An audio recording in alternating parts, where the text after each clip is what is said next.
This is my review of set 75346 Pirate Snubfighter. Now this set has 285 pieces and retails for $35 in the US. This set only has 2 minifigs, and I'm not sure if it's worth $35. Let's get into the set. I'm just gonna start to say that this minifigure is not my favorite, but I mean, there's only 2 choices, so I mean, the reason he's not my favorite is, he just wasn't in the show. We never saw a gold person like this. But nevertheless, I will review him. So, he has these yellow arms here, and he's got the yellow legs with these nice leg and feet printing. He's got some waist printing on his waist and his torso so that they like link up together. And he's got like this green scarf thing. He's got his vest with like this honeycomb pattern. He's got a bit of detail on the back. He's got his blaster pistol that you can move up to and like pretend like he's like shooting Mando if you have one. And Mando does not come in this set, by the way. And he has these nice gray hands, and he has this pirate face here with like the horns coming out. And he's got this regular face here, like this bland expression face. And it's got like this gold helmet here.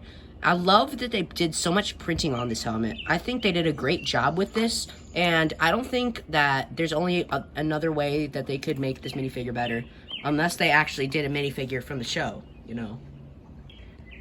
Next up is Vane. This is the last minifigure, and we all wished that the green captain, I forget his name, but that green captain guy, we wish he was in the show. That would have made it so much better that if he was actually in this set, So, moving with Vane, then he has his sword here. You can make him karate chop, you know. Well, not karate chop, You can karate chop with this hand if you want.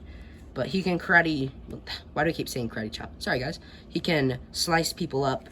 He can slice up this guy who wasn't even in the show. But he does not have a blaster. That is the difference between him and him, accessories-wise.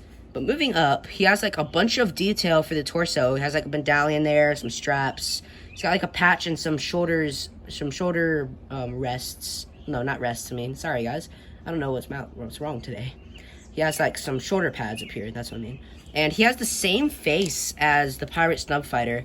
They both have like this back printing. Well, no, not back printing. Back head printing. Like these little grooves on there. And moving with his thing, his headpiece, then he has like this these circles on his like headband thing, and he has some printing because he's bald, and that just goes up there. The color isn't right. You can probably see it on the camera. Like this is lighter than that. Like I just think that's a bit unique, but that's probably as close as LEGO could get without doing a dual mold helmet. So we're gonna start at the front of the Snubfighter. So moving down, he's got these big blasters here. And he's got like these big long barrels, and then he's got like these tiny ones. These are the ones that are mainly used. I think these are just for show.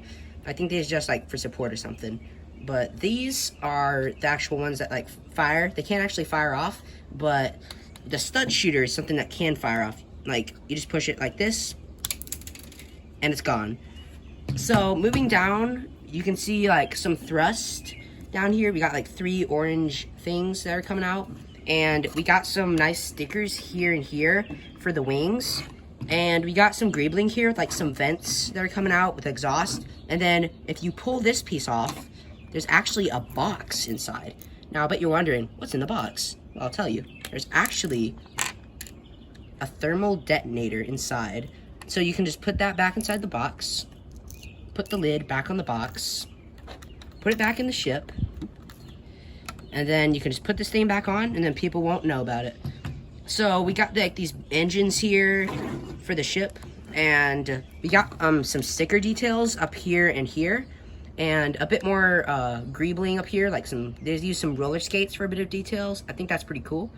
And moving up the cockpit, we can see there's some stickers here and here, and those are a bit tough to apply. I had a bit of a tricky time applying them, but hopefully you guys won't have the same experience. So we can just lift up the cockpit like this.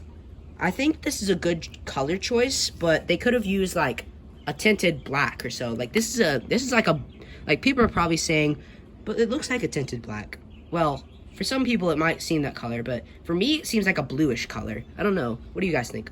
So, in the seat, you can take Vane and put him there, but really, you're going to want to put him in there. Now, we're going to take out the blaster. This is important for later. So then you can just set him in right here. There's a couple of studs that hold him in place so he doesn't fall out. And we can see that there's like some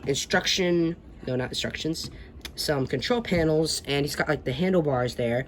And then you can just close this down right here, but you're not gonna wanna close this down just yet, because there's this little groove here, and you're gonna wanna pull that up, and it reveals an actual secret compartment that's actually not on the box.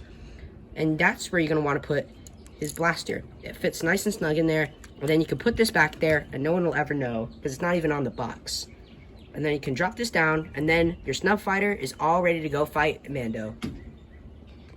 I think this is probably not the best set that you could get for $35, because I think that for just 2 minifigs and this ship, like the ship alone is probably worth like $15 or $20.